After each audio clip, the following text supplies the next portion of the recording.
Hi team, welcome back to my channel. First video of 2019. I'm just going to do a general 2018 sewing review, similar to the one that I did last year for 2017. I'm going to recap what my Make 9 was for this year, discuss what I made, what I didn't make, how I feel about it, how I don't feel about it, and then touch on what my plans are for 2019.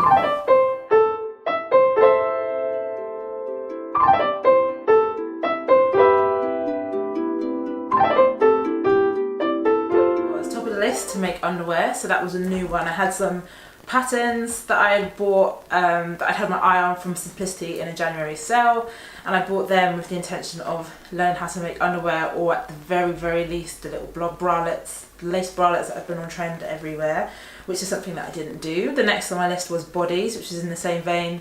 Bought a body that I saw, had my own for a while. It's been a trend. I've wanted to buy bodies from shops, but then haven't, because for whatever reason they've just not been exactly what I've wanted, blah blah blah. But again, didn't succeed on that one. Next one down was tutu, which was absolutely fine. That was always going to be a tutu because I do love me a tutu.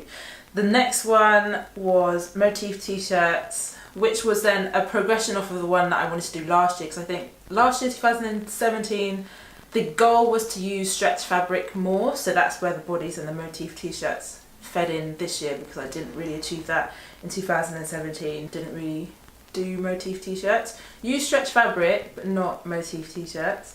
The next one down is dresses. I just have stacks of dress patterns, some of them that I have never used. There was one specific pattern I think I pulled out that I wanted to make, which I have had my intentions to make it the whole time. I have the fabric I want to make it in, I know which one I want to do, but I just haven't done it yet, so I'm sure I will at some point. And I have made dresses as well this year, just not that specific one I showed. The next one down was jumpsuits. I love a jumpsuit. I'm very glad that they're everywhere on the high street, which just inspires me then to make more of my own. And I think this year I actually made just one, the bright green one, which I absolutely love, so that's a tick. And I think in this case as well, the jumpsuit that I showed in my original video isn't the one that I made. But what is good is that I haven't bought a pattern, a jumpsuit pattern that's a duplicate of a jumpsuit pattern that I already have, which is one of the things I discovered I did last year when I went through all my patterns. The next one down is suits. So I have made some suits, short suits. I've got trousers and skirts here, but again that feeds into the fact that I have so many patterns that I haven't really used. I haven't quite explored all the different ways to hack them and make them into something truly unique.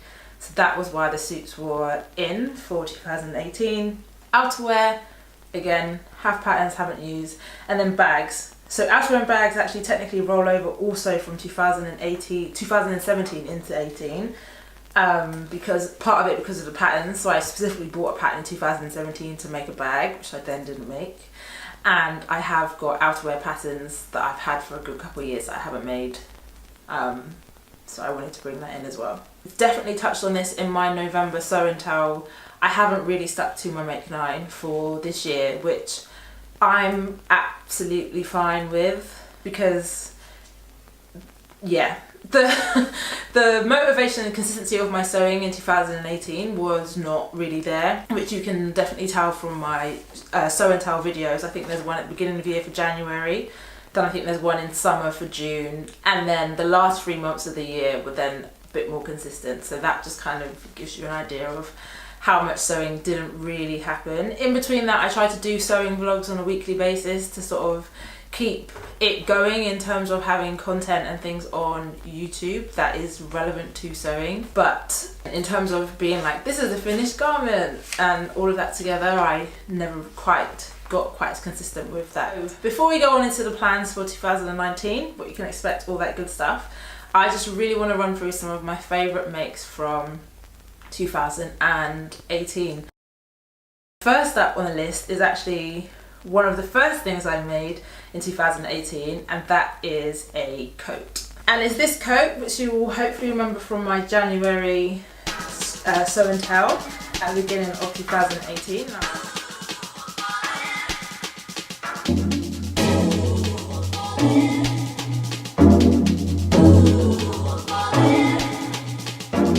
And I absolutely love love this coat. I still haven't really had a good opportunity to wear it. I have tried to shoehorn it into being a possibility to wear to different places, but then I've always been quite concerned that it's white wool. What if someone spills something on it, it gets damaged, blah, blah, blah. But I'm just gonna have to bite the bullet at some point and wear it because it's absolutely gorgeous and I really just wanna show it off to the world. Next things I'm gonna show you are the 2 suits that I made during the summer. First one is this gold short suit that I made using Brother Style, was it, and McCall's short pattern. And then this suit was a Vogue pattern and again the same McCall's short pattern. And I absolutely love these suits.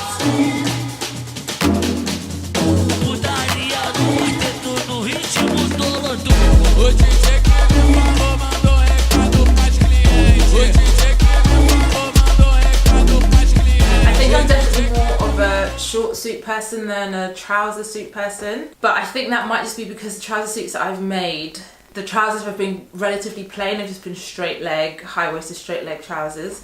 So maybe one of the things that I'll try to work on this year, well, one of the things I definitely want to work on in 2019 anyway is trousers. So getting better fit, understanding how to manipulate trouser patterns to get more interesting designs into the waistband and around the hip and crotch area. The next ones I want to show you is then 2 tops that I made. So one of them is obviously this gold blouse that you guys helped me improve my button making on to make this, so I'm probably going to love this for a long time. And then the other is just this grey top, which is so super plain, and all the interest is the fact that the fabric is this really gorgeous like grey marl type. It's probably some sort of crepe, but it's just all the lovely details in the fabric and it's just a very simple design and it's so easy to wear and I just love it. And I wish I had more of this fabric in different colours so I can make more of these tops. So I'm gonna try and find some more somewhere so I can make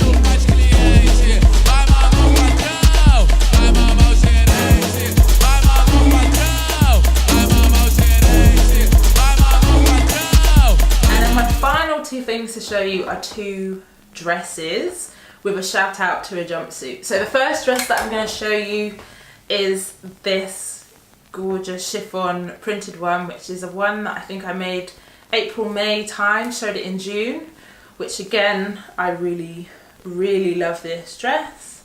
And it was a bit of a pattern hack. I think the dress was from one pattern and the sleeves were from a different one. This is something I do want to make again in the summer. Make again ready for summer so that I have a few more dress options to wear, hoping that 2019 summer is going to be as hot as 2018 was.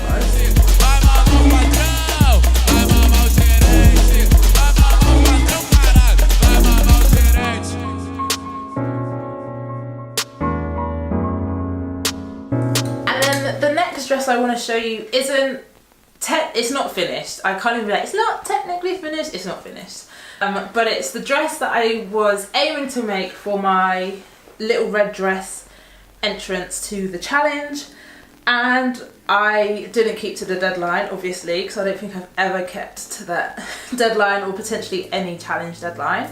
And unfortunately I didn't finish it, but I do really like it. The idea and everything to get it there is nearly there. I've just got to find a way to get a better handle on this ever so slightly stretched crepe fabric. But then the shout out is to the green jumpsuit that I did make, because had I have not tried that McCall's pattern first, I would never have got the idea to do this detail on this dress. So thank you to the jumpsuit pattern.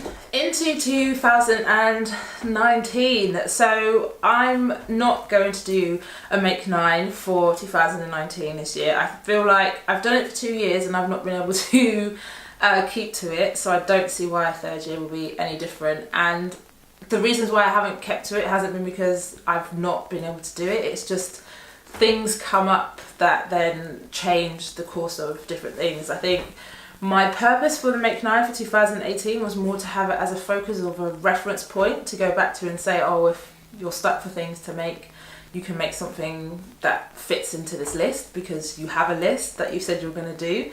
But really looking at all the things that are my favourite makes from 2018 have all been real passion makes that I've been quite invested into making it for a reason. So the outerwear coat was a pattern, I think it was a PDF pattern that I downloaded, maybe the Lottie coat, I think it might be called. And then I wanted to manipulate it and make it into something else. Similarly with the gold suit, I wanted to make a gold suit of some description, didn't quite know how, so then I investigated different patterns to make that, and then I made it. The striped suit was literally just by accident. I've had that striped fabric for ages, and I just think one day I was like, oh actually, I wonder if I make it into a candy striped suit, what that would look like.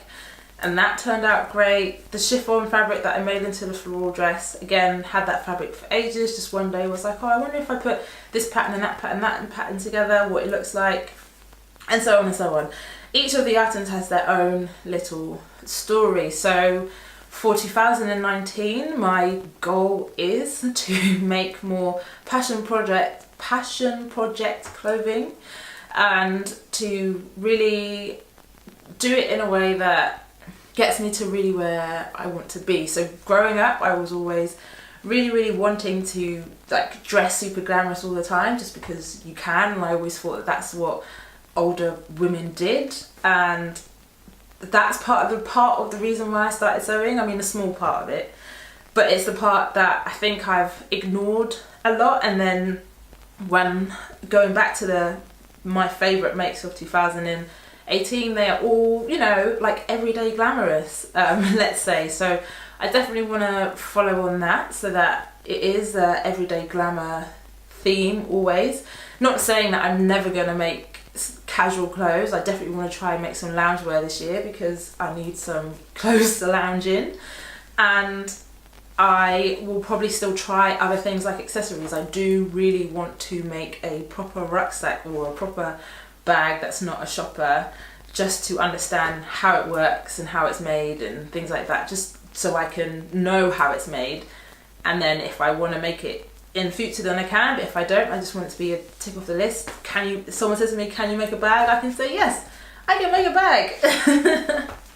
And also for 2019, I really want to stop being so focused on like views and subscribers and things like that, because I feel like that has been quite a distraction for me in terms of the content and stuff that I want to produce. I've been trying to do it, I guess, like the wrong way round. Instead of making content that I really like and I can spend time on and make it and edit it and enjoy and like the outcome, I think I was just trying to fill and keep up with what everybody else is doing to try and chase them to get to the views and subscribers. And I don't really want to do that. I want to make sure that as much as I'm making clothes that I am passionate about and that I love and make me feel good, I want to also make videos that I'm passionate about and I love and make me feel good as well. In terms of the content that will be on my channel, I'm going to speak it into existence. I'm going to do one video a week. They will still broadly follow the same kind of loose structure that's around. So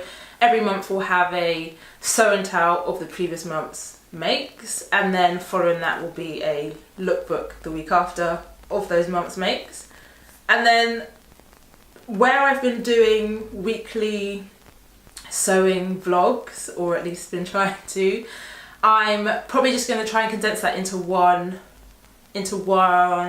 video, or maybe two, depending on what it is, because some of the bits in my sewing vlogs that I liked is that if I was trying a new technique out or something, being able to video it and talk it through even with myself, to be able to watch back and see what I had and hadn't done, so that if I want to do it again, it's there as a reference. I found that really helpful. So then sometimes that will be relevant and then sometimes it won't. So they might be one or two, or there might just be one.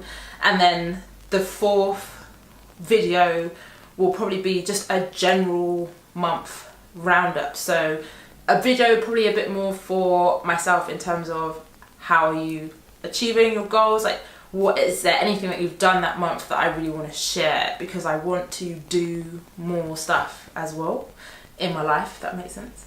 So I would like to like go to more exhibitions and stuff, and anything that is then relevant to the content that I generally make on YouTube. I would like to share that in that 4th video. So that will be my challenge, because if I then don't do anything that month that is necessarily relevant or want to be shared, then I will have to find another video to fill that space, which could be like a DIY or maybe a tag or a challenge. I'll just play around with it, but I definitely want to do 4 a month minimum. It will be a sew and tell, a lookbook, and a sewing vlog, definitely. And then the 4th one will be just other content, let's say, TBC. But there will be 4. So there we go. That's what you can expect. And then hopefully try that for a year, see how it goes. And then next year we'll come back, we'll do a review video, and we'll discuss what we're going to do going forward. As always, guys, thank you so much for watching, and I will see you next time. Bye.